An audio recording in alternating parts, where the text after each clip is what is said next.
ఈరోజు వెజ్ పలావ్ చేస్తాము.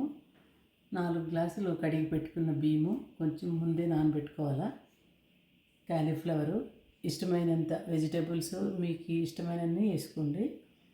బీన్స్, ఉల్లిపాయ తరుగు, పచ్చిమిరపకాయ, ఆలు, క్యారెట్, కొత్తిమీర, పుదీనా, టమాటో, అల్లం వెల్లుల్లి పేస్టు, క్యాబేజు, ఇంకా మీకు ఏమైనా ఇష్టమైన కూరగాయలు ఉంటే బఠానీ ఇంకా ఇవన్నీ వేసుకోవచ్చు. దాంట్లోకి మసాలాకి స్టార్ పువ్వు, చెక్క, లవంగాలు, ఇలాచి, కొంచెమే ధనియాల పొడి, పౌడర్గా చేసుకున్న చెక్క లవంగా పొడి కూడా కొంచెం వేసుకోవాలి. ఇప్పుడు స్టార్ట్ చేద్దాము చేసేది. ఇన్స్టెంట్ పాట్లో కానీ కుక్కర్లో కానీ లేదు బయట గిన్నెలో కానీ చేసుకోవచ్చు. దీనికి కొంచెం నెయ్యి వేసుకోవాలా. మెత్తనే వేసుకోండి. కొంచెం అవకాడో ఆయిల్,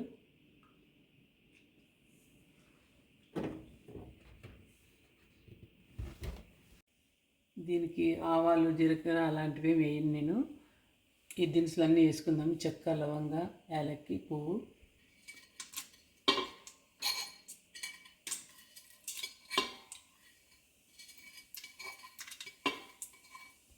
ఇప్పుడు పుదీనా వేసుకుందాము.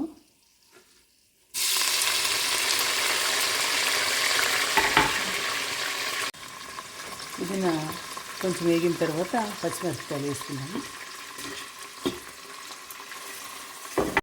ఇవి కూడా పచ్చిమిరపకాయ వేగిన తర్వాత ఉల్లిపాయ ముక్కలు వేసుకోవాలి. ఇవి కొంచెం వేగిన తర్వాత కొత్తిమీర వేసుకోవాలి. ఉల్లిపాయలు కొంచెం వేగిన తర్వాత అల్లం వెల్లుల్లి పేస్ట్ వేసేద్దాము. ఆ తర్వాత అట్లే కొత్తిమీర కూడా వేసుకున్నాము. కొత్తిమీర వేగితే చాలుగా బాగా రుచి వస్తుంది. అట్లాగే పచ్చడి కూడా వేసుకోవచ్చు ఇష్టమైన వాళ్ళు. ఇది కొంచెం వేగిన తర్వాత టమాటోలు వేసి కొంచెం సేపు వేయించి తర్వాత కూరగాయలు వేసుకుందాము. ఇప్పుడు టమాటో బాగా వేగింది. ఇప్పుడు కూరగాయలన్నీ వేసుకుందాము.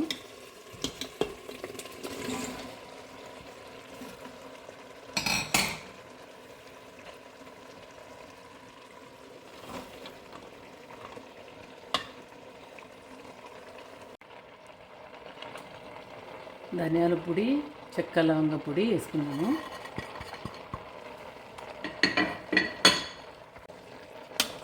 ఇది వెజిటేబుల్స్ ఉడికినాయి. చెక్క లవంగ పొడి వేసుకొని కలుపుకొని కొంచెం ఉప్పు వేసుకుందాం టేస్ట్కి.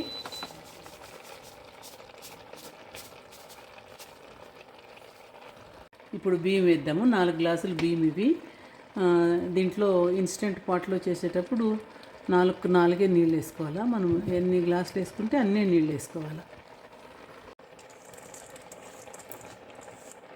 కుక్కర్లో అయితే 1.5 పడతాయి, బయట కూడా 1.5 పడతాయి. బియ్యము, కూరగాయలు అన్నీ కలుపుకున్నాక ఉప్పు వేసి ఈ నీళ్ళని వేసుకుందాం. ఇంకా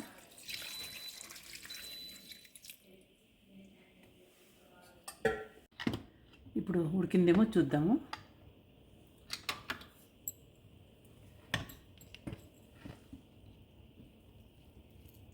చాలా బాగా వచ్చింది. ఇది ఫుల్ అవుతుందేమో అని ఈ పాట్కి పక్కన కొంచెం తీసి ఉడకపెట్టుకున్నాము. ఇది కూడా బాగా వచ్చింది. పొడిగా